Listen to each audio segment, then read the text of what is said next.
Forget the last video. This model's the better model.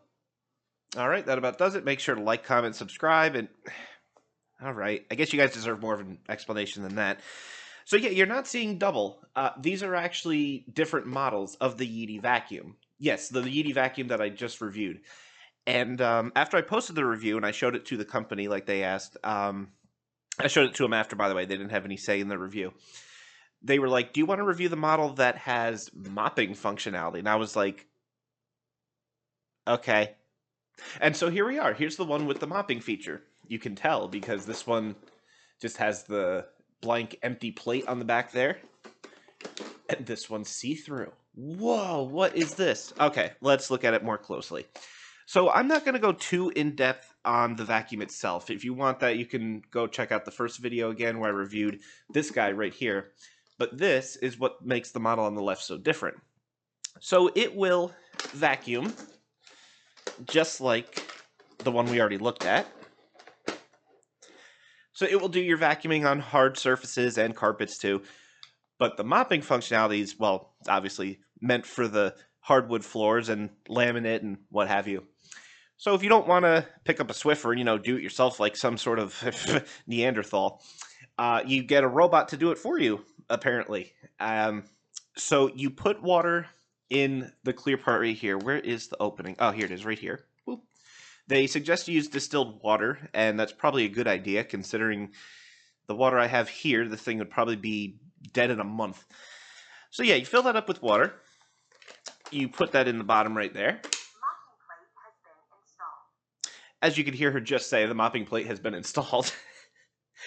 And here's where we kind of come into the main con of it. And I guess it's not really the vacuum's fault. But see, when it's got the mopping back on, it's in mopping mode, right? There's no other way to take it out of mopping mode other than to remove that. So now it's in vacuum mode. So vacuum mode, it'll attack everything. Mopping mode, if it detects carpet, it will automatically do a reverse and continue mopping on the hard surface. So it will not get your carpets wet. I tested it multiple times, and yes, it did in fact only stick to the hard surfaces. But that's where I got confused, again with the modes. I didn't know that you have to take this off for it to just become a vacuum. It doesn't really tell you that. I checked the manual, I checked the app. There didn't seem to be any mention of that, so that was definitely a major confusion point when I first got it. And when it is a vacuum, you can see it's just got this big hole in the back. It looks weirder when it's right side up, because, yeah, you just got that big empty spot. So, I mean, yeah, it vacuums all the same. It does as good of a job as vacuuming as this. It's just, I don't know, off-putting, having this major gap in the back. I'm not quite sure. So yeah, if you want it to look whole, you have to plug this in, but then it'll only mop. I don't know if maybe, see here we got like a latch. If you probably use something like a screwdriver, you could probably get this bottom piece off and then attach just this to the vacuum, and maybe then it wouldn't be in mopping mode and it would be a complete look. I don't know, but that sounds like too much work, and Anyway, how does it do as a mop? Honestly, not too bad. In the app, you could adjust the water level from low to ultra high, where it'll basically just pee water all over your floor. And it's not as bad as you would think. It does still dry up pretty quickly, but I can do my whole dining room area and my small kitchen with a full tank on ultra high, and it'll still have water left over. So then, when the mop is dirty, it is Velcro. Ooh, fancy. It's actually kind of nice, satisfying Velcro, but yeah, then you take that off and throw that in the washing machine or what have you, hand wash it. I don't care, I'm not your mother. And yeah, here's just the mopping plate itself with the Velcro.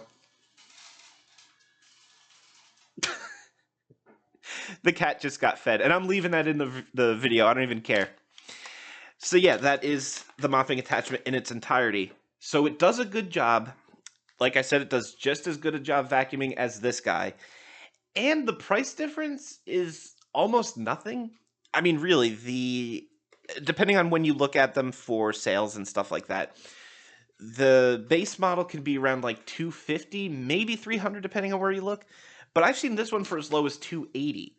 So I'll have links in the description if you want to check it out for yourself. But honestly, just get this one. If you're already looking at this one and thinking, yeah, it's pretty good, just get this one. At least then you have the mopping option. You don't have to mop all the time. I've only done it a few times myself, but you have the option if you want to do it. And it does as great of a job as it ever did with anything else. I'm not going to bother showing you the app either, because you guys saw the app in the last video. The app, despite all the reviews in the Google Play Store, I've really not had an issue with it, especially maintaining and having both robots on my account. It was fine.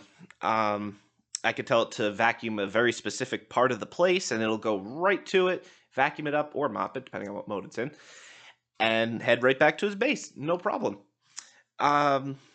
I do still have the same concern with the battery life, like I mentioned in the first video. If you have the vacuum air settings set to high all the time, it might need 2 charge cycles to fully get the job done. So you can lower the vacuum speed and maybe get everything done in one trip, but that's up to you. I figured I'd address that whole battery thing while I had this on camera again. But yeah, this wasn't going to be as long of a video as they usually are, because there's not much to say. Again, exact same thing, plus mopping functionality. But before I become Vacuum Man 287, I think it's time for me to browse AliExpress again, and like the old days, and see what else I could find to review. It's still a goldmine for just great YouTube video content. So, that be it. The Yeetie Vac and his brother, the Yeetie Vac Max. Like I said, there's links in the description if you want to check it out. But until then, I will see you guys next time. Bye. Thank you guys so much for watching. Huge shout out to the people listed here. These are the Patreon supporters that allow me to keep doing what I do on YouTube. Wouldn't be able to do it without you guys. There's a Discord server in the description if you want to join there. And on Twitch, I stream every week on Tuesday. Come hang out with us.